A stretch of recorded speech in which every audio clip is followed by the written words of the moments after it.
cannabis is not what your mother or grandfather smoked back in the day. The Whoa. hospital admissions for psychotic reactions after cannabis has gone up 5-fold.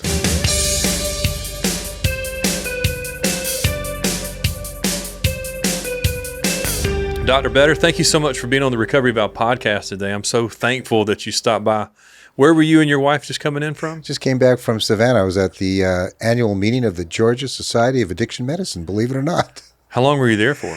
It was a day and a half. Okay. Really, and it was really great. Got to meet people from, all over Georgia. We had people come in from Alabama, North Carolina, South Carolina, and a few from Virginia.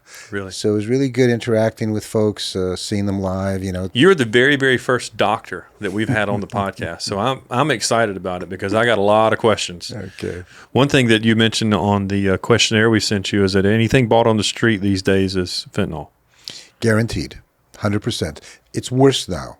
It's not just fentanyl. In fact, that's what part of the discussion was at the Georgia Society of Addiction Medicine.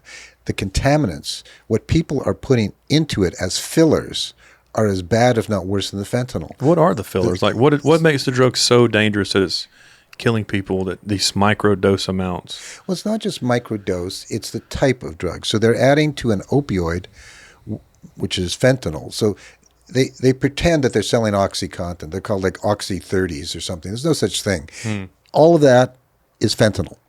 But what they're adding is now analogs of fentanyl or medications like xylazine, which you've heard of, zombie fentanyl. Mm-hmm. That's what that is. It's actually like a veterinary sedative drug. Yes. And it's usually diverted from the veterinary field, and they add it as a filler. It's more potent. People get, they get a better high. But it's not reversed with Narcan. So if you overdose on opioids, everyone's carrying, Narcan. Everybody's got Narcan. Right. You can do it nasally. You can do it intramuscular, IV, in the hospital. So you can give them as many doses as you want. It will not reverse these because it's not an opioid.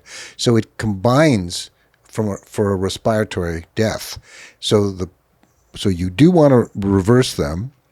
But if they're not coming around, of course, it's always ABC, airway, breathing, circulation. Mm-hmm. But in those folks, you got to maintain them breathing. If you maintain them breathing, you can wait it out, okay?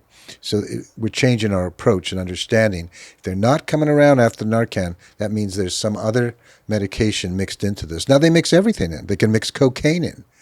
And they're even, putting fentanyl in cannabis, for God's sakes.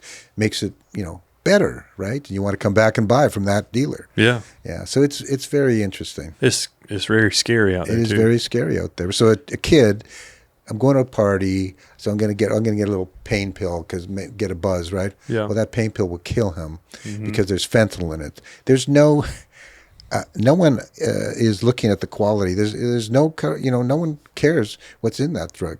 You could have a lot, you could have none. It's not regulated in any way, shape, or form. That's the problem. Are you seeing a lot of young adults because of the fentanyl increase, or is it a certain age group? It can be all age groups because, for instance, a patient's got a pain problem, but maybe the doctor's not giving him enough medication, or maybe the patient just wants more pain relief, so they'll get some from a friend or off the street, seemingly from an okay person, but it's not a pain pill. It's fentanyl. And on top of the medication they're taking, they're dead. The kids and the partiers, they're dead because their systems, they have no tolerance to this medication. So it is scary. Yeah, and very scary. I actually have, from a previous marriage, a nephew who died just like that. Yeah, I've got a friend who lost a brother-in-law a couple weeks ago to fentanyl overdose. He was out visiting family from a treatment center and overdosed in the parking lot of a local Walmart. There's a big trend here in society that we're going to legalize everything, especially cannabis. Well, cannabis is not what your mother or grandfather smoked back in the day, which was 2% THC. It now is usually 18%, and any of these shatters and butters and these these other synthetic stuff that they make, it can be 85%. And that's why the Whoa. hospital admissions for psychotic reactions after cannabis has gone up 5-fold. So it is not an innocuous drug. There is a withdrawal. It's addictive. There is a withdrawal syndrome that is seen. And it also affects your lungs. So there's a difference between this and a CBD treatment. Right. CBD, it doesn't have the mental effects. Okay. It will in the future probably be what can treat pain. THC has no effect on pain. You know, I came from the West Coast before I was here. It was legal there for everything. So every patient that came into my pain center tested positive for THC. So why are you here if you're on THC, if it's so good for pain? Because it's not good for pain. You add that in, and you're on a medication for nerve pain, or you're on a painkiller, I wouldn't want to be on the road with these people. There is danger there, and we have to be careful about that. You know, it's a business. Just like, you know, alcohol and cigarettes are a business, and that's what's becoming with the cannabis industry. So we got to be careful. Yeah, for sure. Walk us through the work that you do and what led you into this line of work. Well, first of all, I started life as an anesthesiologist. That's my primary specialty. Okay. But I started practicing pain medicine almost the day I finished, you know, medicine. I went to Seattle, to University of Washington, and understood about the interdisciplinary aspects of pain. And I very shortly after practicing realized that if you're going to do pain management, if you're going to treat pain, you better know about addiction. And so very early on, you know, I realized I had to get more information. And so I guess I've been certified in addiction medicine now for over 30 years. Most of the time I'm over at the VA, and I'm the director, the chief of the pain service. But we have, and 4 years ago I started there was no pain service. Really? No pain service, which is a shame for a veterans organization. What branch of military were you in? I was Navy. Navy. Commander in the Navy. Yeah. So I saw injury right from the battlefield. We took them right in off the dust-offs, off the helicopters, and we treated them. And there were people with blown-off limbs and blown-off heads. And so I understand the severity and what a real injury is. It's not like the movies. Yeah. You know, it's traumatic to mind and body. So I understood that because we had to deal with those folks. There's an interaction. Pain and addiction are like this. Really? They're intertwined. And you have to be able to understand, are they using medications for what they're intended, or are there other things going on? And other things could be just misuse, or it could be a true substance use disorder. So you've got to understand, well, what is this substance use disorder thing, and how do we treat it? Medically, in the past, there weren't many things you could do other than you would help in detox. So even in Winnipeg, Canada, we had a giant facility for alcohol detox, but that was all we really heard about. So we at least got a smattering of some information back in the 80s about treating. So doctors would treat withdrawal. So we understood that. But then came the biobehavioral issues, okay? You were treating the symptom. We were treating the symptoms of withdrawal, and we as doctors weren't involved with sort of the peer support. We weren't involved with the cognitive behavioral therapies. That was psychology, and even then it was in the beginning. But now we created a interdisciplinary team: addiction, pain, and my first specialty, anesthesiology. We hired my chief fellow from last year, full-time addiction. My organization, the Pain Medicine Service, we prescribe 90+% of all Suboxone, which is used for opioid use disorder. So we're it. We have 2 doctors of pharmacy with us, 2 psychologists with us, social worker, I have 3 nurse practitioners, we have an acupuncturist, we have a physical therapist, we have a nurse navigator. We have a really complete team. This is the pain service. And we have 2 hospitals in the VA. So the main hospital is what I just described, where we are the pain service. But our addiction folk and the fellows go uptown, where there's more the behavioral service. And there's a place called the Substance Use Recovery Center. That is a full-blown treatment center with group therapies, with counselors, with psychologists, with social workers. And so the fellows get to see the whole realm of what you can do in addiction. And then we have what's called an MAT clinic, medication assisted treatment. That's the new thing that we should discuss more. But Yeah. we run that clinic every afternoon. And so they understand the medication side of management, which truly is very important as part of the program. What the counselors and the self-help groups and all other organizations do, the medical side should be complementary to that. You know, for years, if you talk to Alcohol Anonymous people, they are so against any medication. They believe in total sobriety. Mm-hmm. They don't want you to be on anything, even your mental health drug that might save your life. Yeah. And that's not good, in my opinion, my humble I would opinion. agree with you. So it's changing slowly. It is changing. And there are things that can save people's lives and enable them to participate in their rehabilitation, in their sobriety. It can decrease their craving. You know, we use all sorts of medications. So it's a concept known as harm reduction. In other words, if I put you on Suboxone, in the old days, it was only methadone. Methadone's an older drug. People can argue that you like it, you don't like it. We don't use it. I think Suboxone, Subutex, they're the modern drug. This kind of medication can stabilize you. Your withdrawal goes away. Boom. And you're not craving. So you can become functional. You don't have Is it immediate, or is it like where you take it and it's like you're going to have to wait 2 weeks? It depends on how you do an induction, and it depends on where you come in. See, this is what we teach our fellows.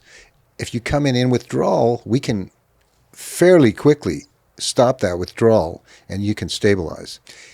If you've let it go really long and you're in bad shape, it may take a day or two. We can stabilize you then. If you come in and you're not in withdrawal, but you're still on the medication, we can do a conversion. We call it an induction, okay? And there are ways to do that. That's what they have to learn. They have to learn all the medications. There are medications for opioid use disorder. There are medications for alcohol use disorder. Naltrexone, for instance, acamprosate, disulfiram. You've heard of these medications. There are many medications specifically for the drugs of abuse. And then there are adjunctive medications. So let's say you're in withdrawal and we start the Suboxone. Well, you're still in pain. You're still nauseated. You still have diarrhea. We can give you medications for that. We give you anti-nauseants. We give you antidiarrheals. We can give you non-steroidal anti-inflammatories, great for muscular pain. So we know these medications that can be adjunctive. And the fellows have to learn it and how to apply it to different medications in different circumstances to different patient populations. So it's nuanced. Yeah. You know? Medicine's an art. You keep saying fellows. Or is that another word for doctors? It's a term for a doctor who's doing an advanced year of practice. Okay. So that's what the fellows are. They're my Gotcha. students. And this medicine, it sounds like a wonder drug almost. It's like it's almost like the Ozempic for weight loss. It's like, and it's you start losing weight, but with this medicine, if it's it takes away the cravings and all those things, does it work just for drugs and alcohol? You can't really apply this to a food addiction or a food disorder or any other types of addictions. Well, there are some of these medications, like one called bupropion. They can be used for maybe any addiction because it just works, seems to have an effect on the brain for craving. So there are some that can go across lines, as you will.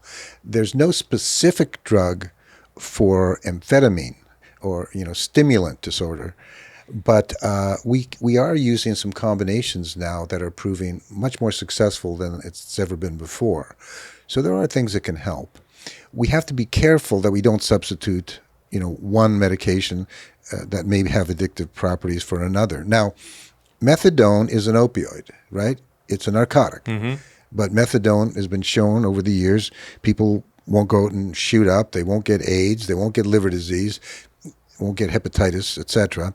So that's better than the alternative.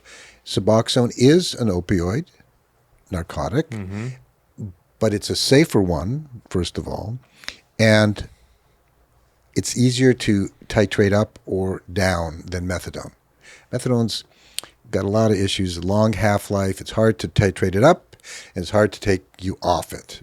Buprenorphine-type medications, which Suboxone is one, is much easier to use. Once you start that medicine, are you on it for the rest of your life?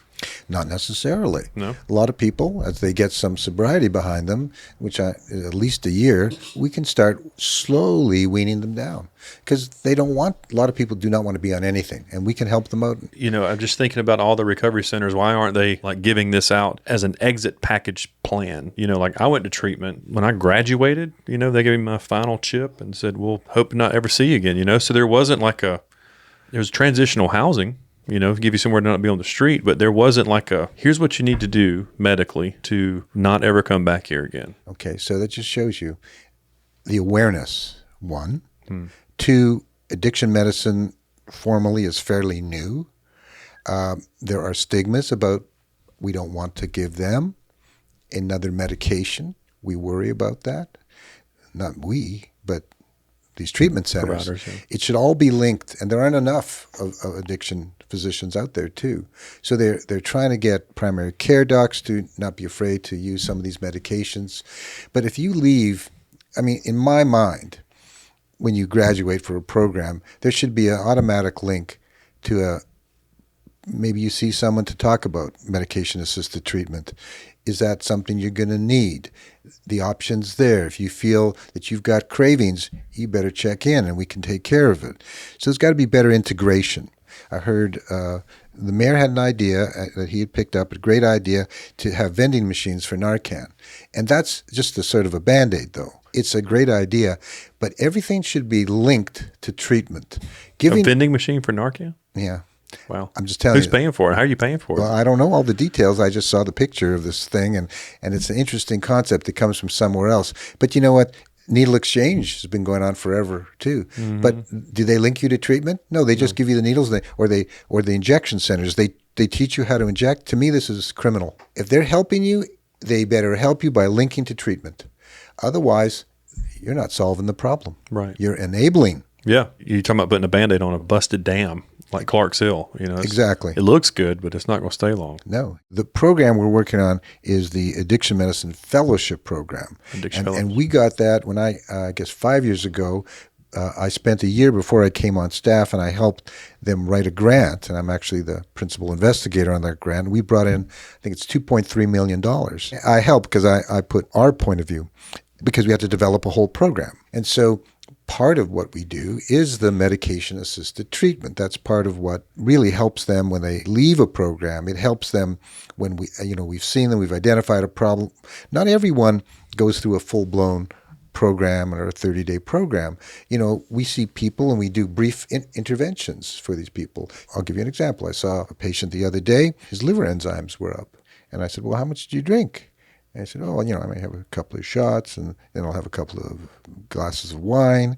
And I said, and he's a little older, so this may be where there's an at-risk situation. Mm-hmm. And so you talk about what's normal levels of drinking, for a man, for a woman, how many, 4 for a man at one time, any more than that's risky drinking. To me, it seems like a lot, but that's what everyone says is reasonable before you may have a problem.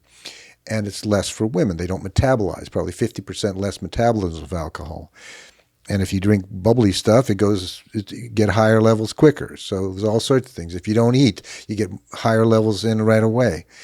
All sorts of things go on. Anyway, so you can intervene at that point by making them aware of it is a problem. Mm-hmm. And if you don't have a problem now, you're going to get that problem.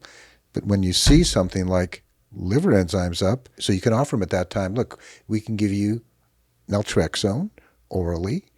It's a non-active drug, but it blocks receptors, and it helps decrease craving, and it can be used for many things. So it's a great medication. It's not addictive, so people shouldn't object to that.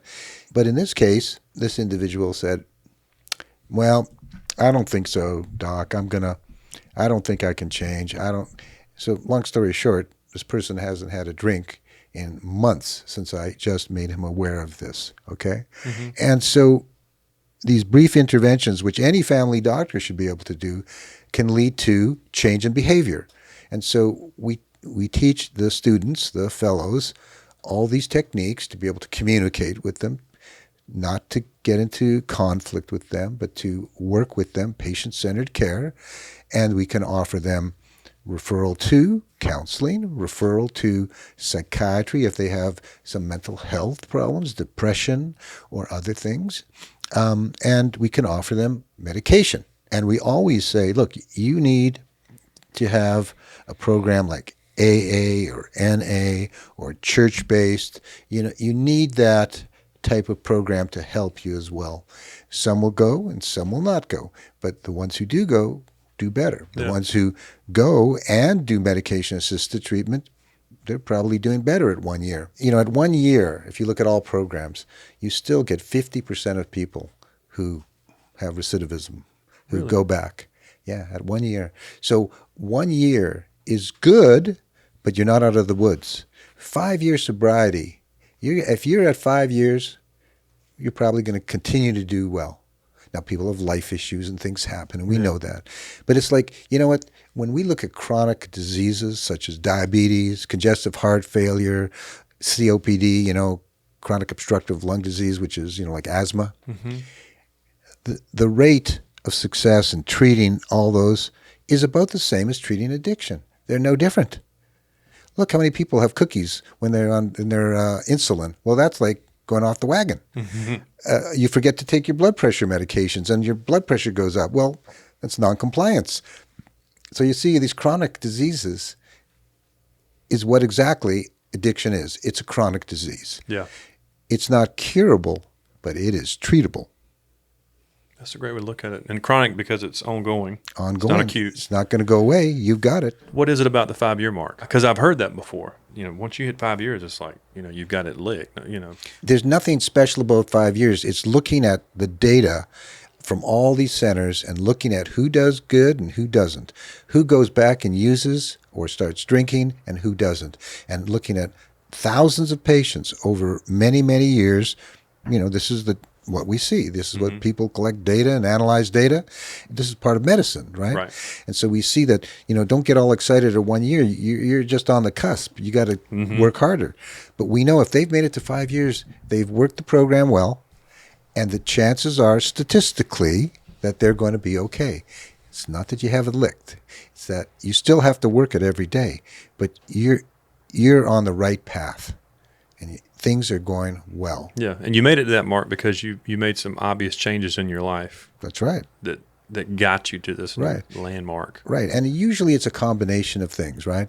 I mean, it's not just one thing. Because, look, you come out of a rehab center and you've had the talk therapy and you've had the group therapy. Well, that's maximum 30 days. And then it depends on who. Do you have a sponsor? Do you have a program such as what you have? Do you have the right fit? So you have to find the right fit, the right program for each person, because everybody's different. Yeah. There's no one thing only. That's why we have to offer them the palette. And you know what? It's the most underfunded part of medicine that exists is addiction treatment. Well, we need to change that, don't we? Yes, we do. I wanted to bring up the book, Marriage After Addiction, because this book is special to me. It really is. And one of the reasons is because it gets it in front of doctors like yourself. Just like you just mentioned, some folks need the 12-step program or an AA meeting or church. I look at the book as being something extra that's added with the treatment of medicine. I am applying for a grant, and I'm hoping to get the grant where we can use the book, Marriage After Addiction, to what we're calling train the trainer. So we would take people from your facility or a treatment facility and bring them in and teach them how to go through these 13 chapters with couples and walk through practical steps of just, what life is going to be like once you start taking this medicine or once you kind of return to the world. And it's going to be a new world as you know it. Yeah. So I gave you a copy of this book, and I know you didn't have a chance to read through the whole thing, but from what you did take a peek at, did anything really stick out that you glanced at? Yeah, I'll tell you, the concept. I love your concept. You're working it together. Yeah. Okay? And that is the most important part. It's not just me talking to you or, let's say, a counselor talking to you and your wife. This is you and your wife working this book. Now, it may be with the assistance of a counselor. It may be on their own, whatever way you're evolving this. But I like that it's a family. Yeah. Okay. And so it attacks all the concepts that they may not want to admit or they may not know about. And it gives them ways to work through it. So I like the workbook. I like a workbook. Yeah, it's really good. different, and that's the reason I truly believe EXO decided to publish it is because of exactly what you said. It's something for them to do together. It's not a textbook. Right. Are you seeing a lot of patients that are walking through this that are married? Oh, yes, absolutely. Yeah. But see, we don't, in the MAT program, deal with that as much. And so this is great for me to understand that this is something we've got to be more cognizant about. We may not be the prime providers or the facilitators, but now I've got to make sure that, maybe the CIRC, Substance Use Recovery Center, starts looking at this book and they get trained in this because I think it's very important. Mm-hmm. We have to involve the families more. So thank goodness you're doing this. Yeah. And I really appreciate your influence and support because we have clinical input before we published it. But as it continues to come out and evolve, knowing that I've got a doctor here that says, yes, I agree. And I can see the use and the need of this with the centers that I work with. Right. I can't thank you enough for that. Oh, you're very welcome. But I want to say one important thing. Sure. To the parents, to the wives, the husbands of people who have substance use disorder, never give up on that person, ever. There's always a way. You just may not know the way, but we want to help them get there because we've seen some remarkable things. And things can turn around, even in the darkest times. Would you say there's a difference between not giving up and being a helicopter parent or a person who enables? Because a lot of time we talked about this before. Like there's a gray area where people get lost. It's more that he's a lost cause, and he's a bad boy, and we're just going to throw him out of the house. That's the time never to give up. It's on the adolescent side. Yeah. Now we got other things going on, but it's again, there's no cure. Yeah. But it's a disease, and you can treat it. Treatable. And if you treat your asthma and you treat your blood pressure, good Lord, let's treat addiction. Well, Dr. Better, I want to thank you so much for coming on the podcast My pleasure. today. My pleasure. I've enjoyed getting to know you, and I appreciate all the response to my texts whenever I have questions, and I appreciate you supporting the podcast, you and your wife, and thank you so much for coming on Recovery Vow. Thanks for having me. Really appreciate it. Thanks a lot. Hey, thanks for tuning in today's episode of Recovery Vow Podcast. I really hope you enjoyed today's episode. If you would like to connect with us, you can connect with us through email at recoveryvow@gmail.com, our website, recoveryvow.com, or you can find us on our different social media platforms, Instagram, TikTok, and Facebook. But we would love for you to go to YouTube and subscribe to our channel. If you would like to pre-order a copy of my book, Marriage After Addiction, Take Back Your Life Together, you can do that through the store at exomarriage.com, or you'll see a link on any of our social media platforms. I look forward to seeing you again very soon. I hope you enjoyed today's episode. Recovery Vow Podcast is brought to you by Goldmec, Newsom Electric, S&S Supplies, Carpet Cleaning Pros of Augusta, Rhett Walker, Atlas Health and Wellness, Norval Fixture and Equipment, Augusta Lawn and Turf, the Augusta Dream Center, Bagwell Insurance, Sally Kohler Photography, Burroughs Elijah Attorneys, Communigraphics, Kendra Neal Studio, Kendrick Paint and Body, Coleman Construction, Augusta Magazine, State Farm Insurance, Craig International. And I want to say thanks to everyone else who's contributed to the Recovery Vow podcast. We couldn't do this without you.